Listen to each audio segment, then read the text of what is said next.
Hi, everybody. My name is Hallie Turner, and I live in Raleigh, North Carolina.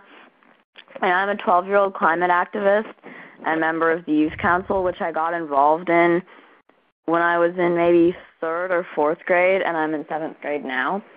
So I've always, since 3rd grade, I've been really, really passionate about the issue, except when I first discovered the issue, it was just a chance remark at the dinner table, and so we had just somehow started talking about climate change, and I didn't really know, I'd heard of it before, but I didn't really know what exactly it was. So the next time we went to the library, I just searched global warming, and I was like, oh, cool, here's a couple books.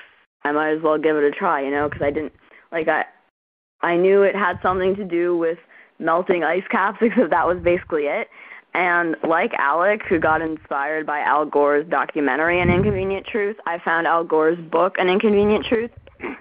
And what I found in it just completely blew me away, because I saw all these amazing photographs and statistics, and it was just really surprising to me in 3rd grade that what seemed like such a huge issue was, I had never heard barely anybody talk about it before, and that, I couldn't understand why this wasn't being talked about in the news, of every newspaper all over the world every single day. It just seemed like a really huge issue that barely anybody knew about.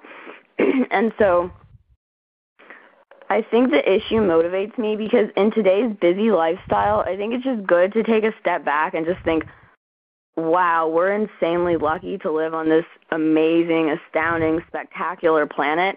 And there's only one planet like this with so many wonderful species and habitats and people and ideas and creations. And it's just a privilege to be here right now, just to be a part of all this.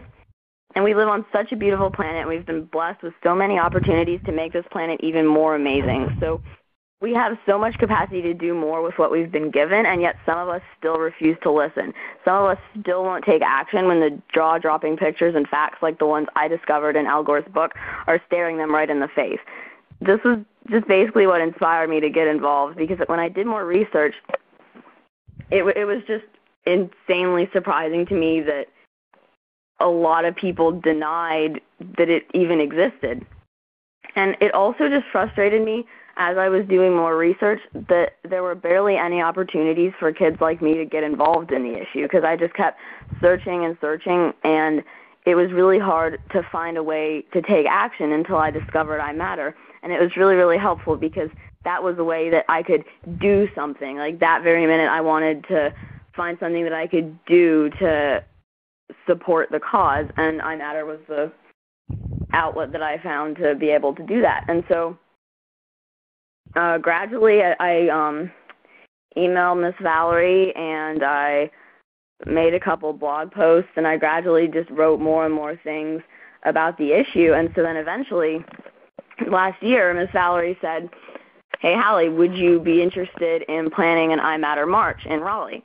And I was really excited about the idea, and over 200 people showed up. The march was the 28th of September last year, and it took a lot of effort, and it was a lot of planning, but it was a huge success and a great learning experience, and I had a lot of fun.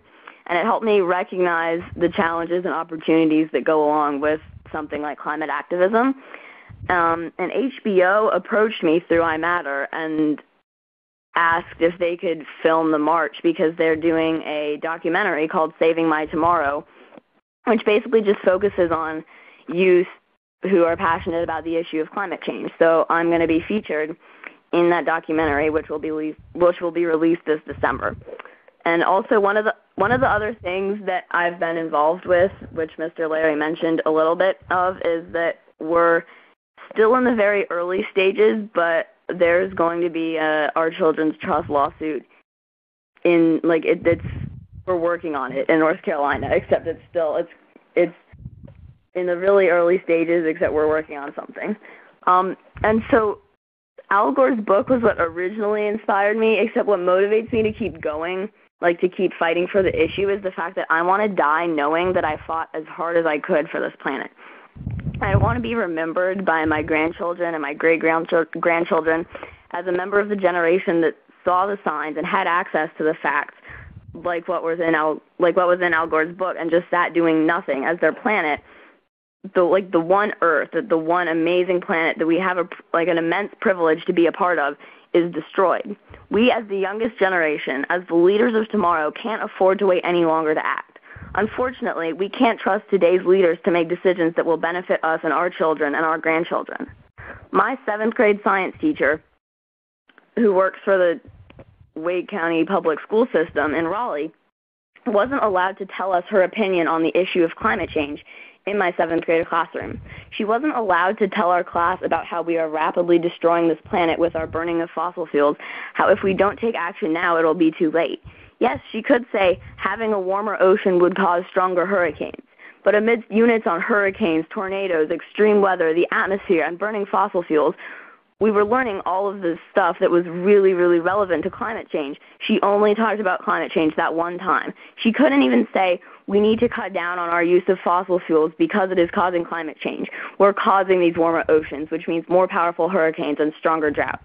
She, as a scientist, couldn't tell us we need to take action on this major issue without having consequences. I hope that my work with connecting with other young people at a grassroots level can help get this issue more out into the open and inspire other youth like me so that they can make their voices heard and they can find an opportunity to do something like I did originally with iMatter. Thank you.